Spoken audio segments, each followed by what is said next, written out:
In the king's absence, the builders had repaired the crypt entrance. Reggie was as glad of this sight as he was it had not cost him any gold.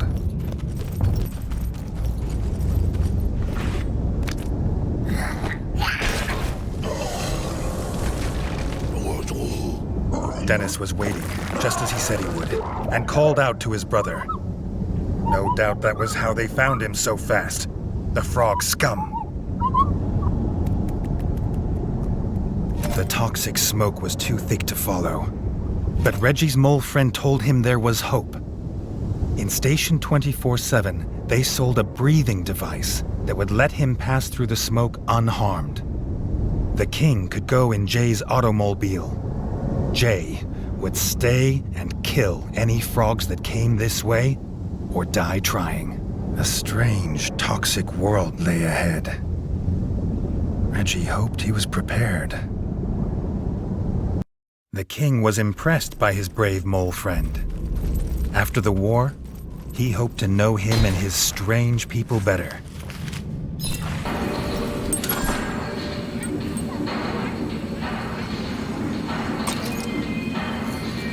The device made it hard to breathe, and a battle helm was more comfortable. But this protected him in a different way, from toxic smoke. With this, he would find his brother. These devices appeared to give the power of flight. Reggie would have been impressed if they were not on the backs of frog scum.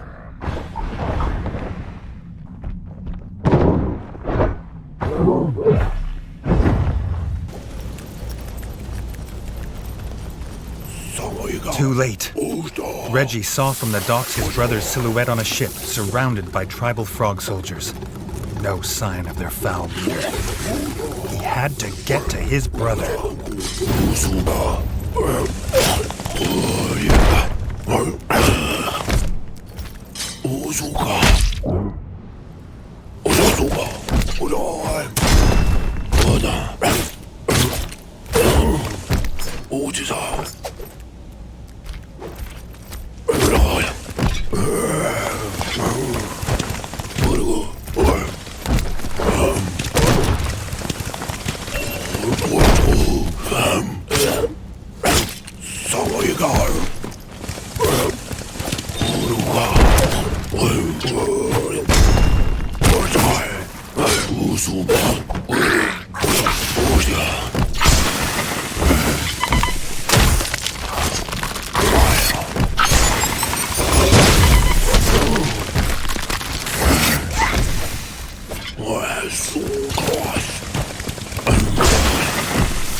Reggie had little trust in shamans, but there was more mystery in this world than his father had taught.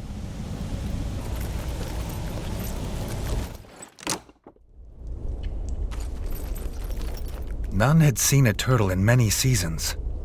His father claimed he found one here as a boy, but it didn't look old. Reggie was almost 2 after all. Could a turtle reach such an old age?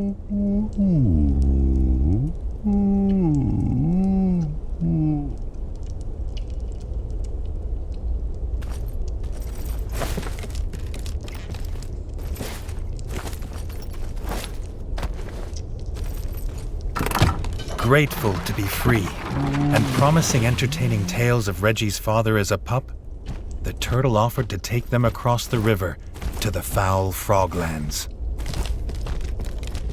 The turtle bid the pair farewell. Reggie asked his friend to stay by the river. This was not his fight. But Jay never abandoned a comrade in need.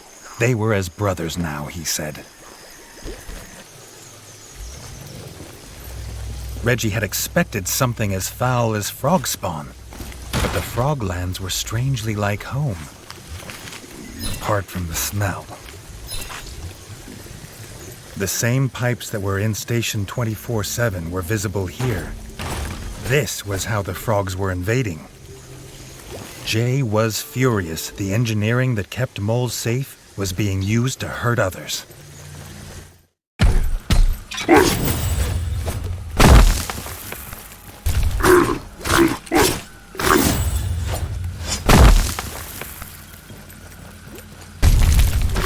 Caged like a common grub. Reggie dreaded to think why the war chief would keep so many captives.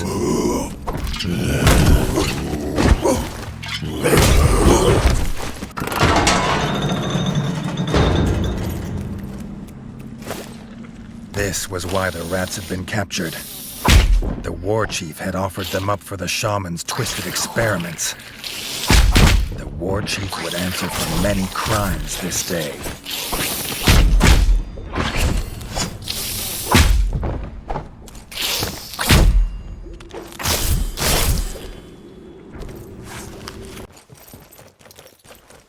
The shaman had tried to hide in his workshop.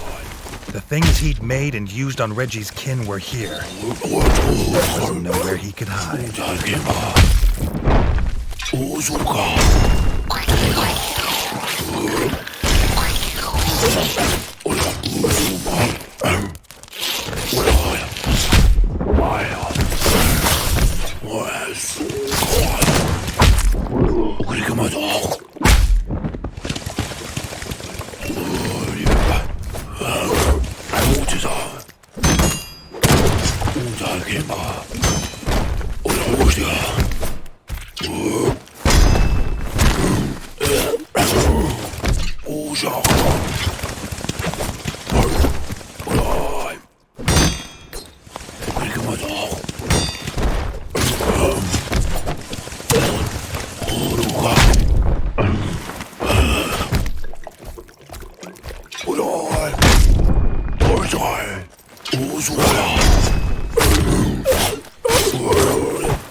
The shaman's cruel experiments were over in a puff of foul green smoke. The war chief's throne room could not be far.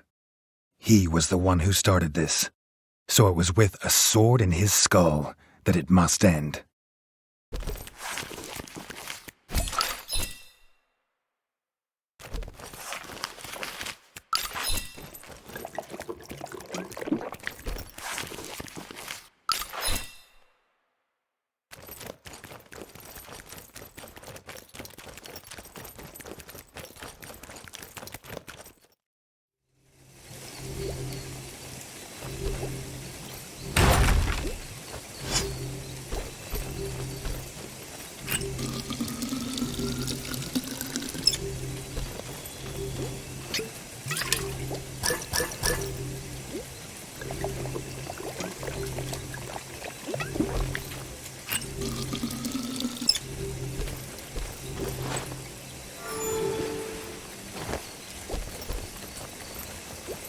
What was this evil twist on molecraft?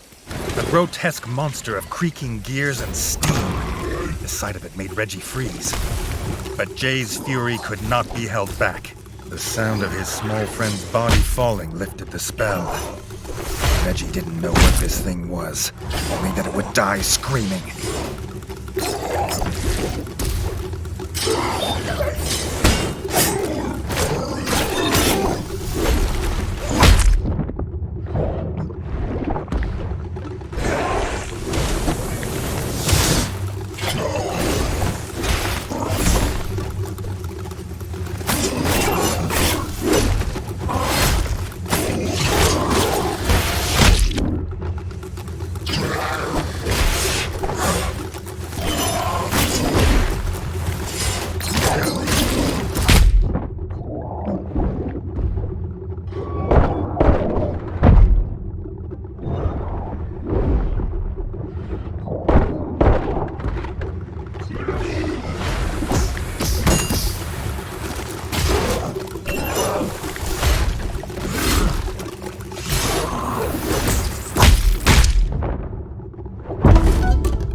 Even in the frog slime and its stench of death, it felt good to be fighting with his brother at his side.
No, Reggie wouldn't believe it. Everything the evil frogs had taken from him, his father, his friend, his kingdom.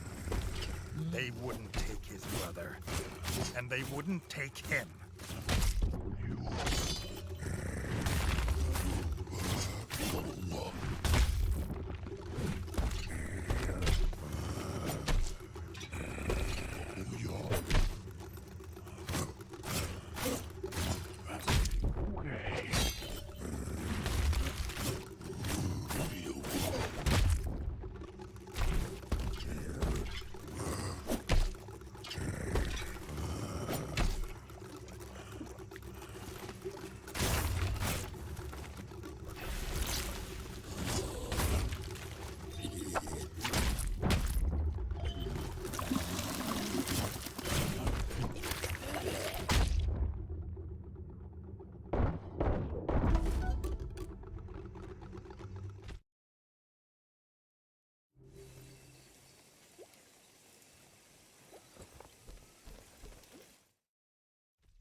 No, Reggie wouldn't believe it. Everything the evil frogs had taken from him, his father, his friend, his kingdom. They wouldn't take his brother, and they wouldn't take him.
The war chief was dead, and the kingdom saved.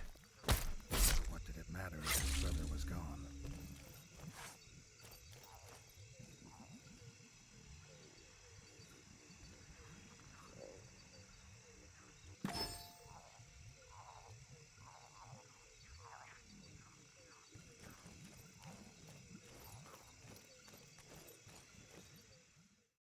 The rat folk rejoiced to have their king home. They had prepared for Reggie's coronation in the throne room. They had been sure he would return to them. To Reggie, it was a bittersweet victory. He had proved himself, but it came at a cost higher than gold.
It was the start of a true golden age, free of the scourge of frog spawn.